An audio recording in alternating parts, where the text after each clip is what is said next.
हरि ओम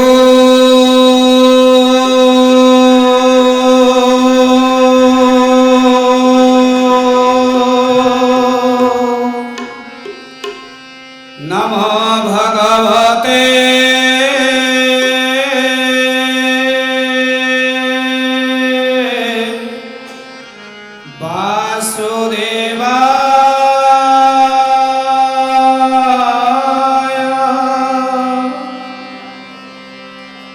ओम नमः भगवते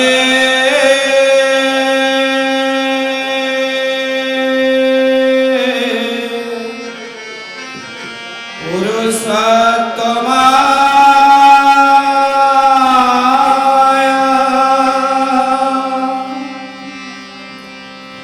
हरि ओम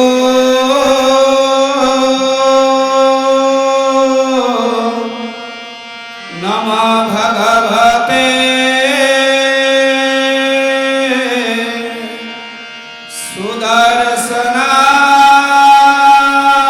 सुदर्शनाय ओम नमः भगवते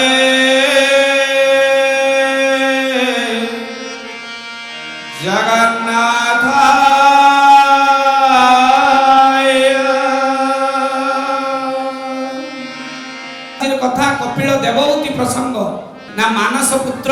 स्वयंभुव मनुंकर दुई पुत्र जात हेले गोटे उत्तान पाद आउ जने प्रियव्रत ए उत्तान व्रत प्रियव्रत आउ गोटिए कन्या को जात करूचंती से कन्यार ना होची देवहूति जो प्रसंग रु आसीबो कपिल भगवान कर्दम आउ देवहूति प्रसंग रु तले केमिति ब्रह्मा देवहूति को दौचंती कर्दम ऋषि को एते सहज नुहे गोटे पुण्य आत्मा को पाइबा भगवान आ ब्रह्मा को सृष्टि दायित्व दिया है भगवान ब्रह्मा को कहिचंती सृष्टि प्रक्रिया को आगो को नियो देइचंती मानस कन्या मानस संतान प्रियव्रत उत्तान पाद आ देवहूति केमिति कर्दम को देले कहले कर्दम अष्टांग योग साधन कर जम नियम आसन प्राणायाम ध्यान धारणा तपस्या समाधि ए आठटा योग अछि अष्टांग योग नथिले सेदिन कर्दम ऋषि पाखरे पाई न थांते देवहूति को जेते बेले ब्रह्मा कहउचंती कर्दम को तुमको देवहूति को पाइबा को हेले योग साधनार आवश्यकता अछि कहउचंती तोहर क्षेत्रे मु संभूत मु तो पाखरे संभूत हेबी जन्म नेबी होइबी देवहूति सुत मु देवहूतिर पुत्र है जन्म नेबी निजे भगवान कपिल भगवान कहउचंती जदि सेतिकी साधना रे तमे थिबो एई साधना बलरे कन्या को जेते बेले देइचंती कर्दम को किए ब्रह्मा सेते बेले कोन हेची ना सेते बेले निजे भगवान कहउचंती मु प्रकट हेबी तम पाखरे कारण मां मानक पाखरे सेतिकी साधन रहिले सेतिकी जोग रहिले मां मानक पाखरे भगवान कपिल रूपी पुत्र संतान जात हेबे एबे दुई जन कर्दम देवहूतिंकर ब्रह्मचर्य सरी जाइछि विवाह हेबे ग्राहस्थ्य को जिबे तेनु उत्तम ग्राहस्थ्य केते बेले हबो पहले ब्रह्मचर्य सरीला एबे गृह मेधी धर्म कर आमे समस्ते गृह मेधी होउची द्वितीय अवस्था जहा को ग्राहस्थ्य कुआ जाय भागवतर ए तत्व गृह मेधी धर्म पालन करिवे अर्थात पुत्र संतान जात करिवे कन्या संतान जात करिवे तापरे कन्या संतान पुत्र संतान माननकु सठिक स्थान रे उपनीत कराइबा परे जिबे वानप्रस्थ आश्रम किए ना कर्दम ऋषि छाड़िबे ब्रह्मा तांकु कहिसंती पुत्र संतान देई सारिबा परे कन्या संतान देई सारिबा परे तमे छाड़िबो गृह कर्दम व देवहूतिंक पाखरे 9टी कन्या जात हेले 9टी कन्या जात हवा परे जन्म नौचंती कपिल निजे भगवान कहिसंती मु सदय हेबी तोहरी गर्भरे संभूत हेबी कले मु तते दिव्य प्रसाद देवी मु निजे तापरे जन्म नेबी 9टी कन्या को नहीं गले 9टी कन्या रूपरे जात होचंती से 9 कन्या पुणी नाम तो कहिबी आ शेष रे निजे कपिल जन्म नउचंती कालांतर रे 9टी कन्या देवहूति पाखरु जात हेले प्रथम कन्या कला कलार बर किए मरीची द्वितीय कन्या अनसुया दौचंती जई किए ना अत्रि अत्रिंकर स्त्री हेले अनसुया तृतीय झियो हेले श्रद्धा जे देवहूतिंकर काहाकु देले आज्ञा अंगिरा अंगिरांकर स्त्री हेले श्रद्धा एबे आसुतबो चतुर्थ किए ना हबीरभूंकर स्वामी हेले पुलस्त्य पुलस्त्य अत्रि अंगिरा हमें कहूचे हबीरभू 4 नंबर झियो 5 नंबर किए आज्ञा गति देवहूतिंकर 5 नंबर कन्या होचंती गति याकर स्वामी किए हेले ना पुलह गतिंकर स्वामी हेले पुलह आगे आसिकी पहुंचले कोठी 6 नंबर कन्या क्रिया देवहूतिंकर 6 कन्या क्रिया काहाकु देले क्रतु तांकर स्वामी हेले क्रतु सप्तम कन्या किए ना अरुंधति अरुंधति को काहाकु देले वशिष्ठ अरुंधतिंकर स्वामी हेले वशिष्ठ आगे अष्टम कन्या पुणी किए पहुंचले चित्ती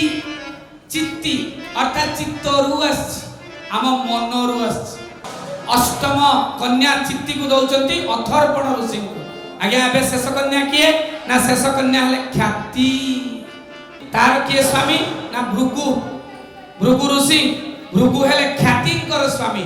एई 9टी देला परे आसी पहुंचुचंती कोन एबे कहउचंती देवहूति कन्या संतान गुनिक जात हेले कहले ठीक अछि कर्दम कहउचंती आमे पुत्र संतान को जात करिबा पुत्र संतान जात होबा पूर्वरु आमको सठिक भाबरे सेही मानसिकता को सेही धर्म को सेही कर्म को आपणेबा को पड़िबो ये तीर्थपाद भगवान को नाम को न भजिला से प्राणी जीव थाउ मोला तेणु धर्म कर्म सठिक हेले भगवान निजे प्रकट होती भगवान कर प्रकट को प्रकाट्य कहा जाए निजे कपिल भगवान जन्म नउचंती कोठी देवहूतिंक गर्भरे अमृत रसमय वाणी गोविंद सुनि संसार उतर प्राणी गोविंद गोविंद गोविंद गोविंद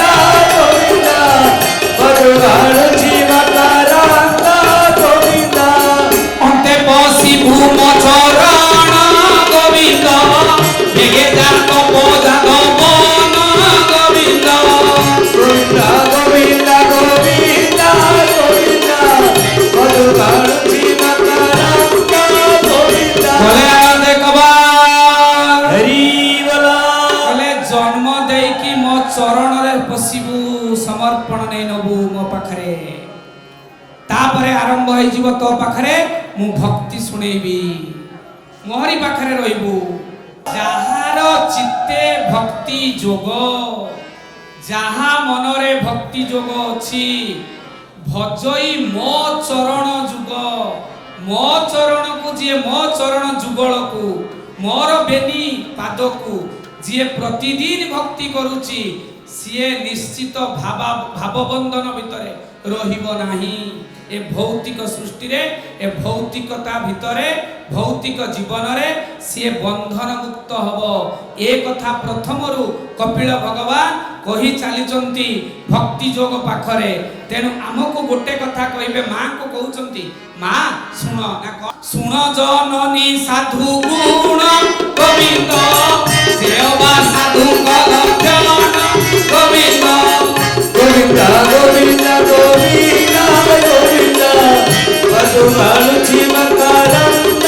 गोविंद ए भव जल भीतरंगे गोविंद हरई साधु कर संगे गोविंद गोविंद गोविंद गोविंद गोविंद भगवान जीवकारांत गोविंद कहले बाट के सुनो कहले साधु संग कर साधु संग कहले करिले तमे मुक्ति पथरे जीव ई रूपे भक्ति जोग जानी भज भक्ति रूपे ता प्रमाण भक्ति जो जानिबी केमिति कपिल भगवान देवहूति को तत्व कथा कहि चलले मां को तत्व कथा आरंभ कर दैछन्ति भक्ति जोग रे विभिन्न तत्वर वर्णना जेतबेले मोर मोर छाड़ी इंद्रिय निवृत्ति मार्ग को जीवा प्रवृत्ति रे न रही सेतेबेले आसी जीवा आत्म तत्व कथा बुझी जीवा सेही कथा बुझौचंती कपिल भगवान देवहूति को अष्टांग योग बुझौचंती भक्ति महिमा प्रकट होईची मां देवहूति को कहउचंती आत्मा ओटई शुद्ध ज्ञान गोविंद अनुभव हेता प्रमाण गोविंद गोविंद गोविंद गोविंद गोविंद भजनार जीवकारम गोविंद भले आनंद ओडिशार प्रथम आध्यात्मिक यूट्यूब चैनल मुक्ति मंत्र सत्याश्रम को सब्सक्राइब लाइक एवं कमेंट दियंतु।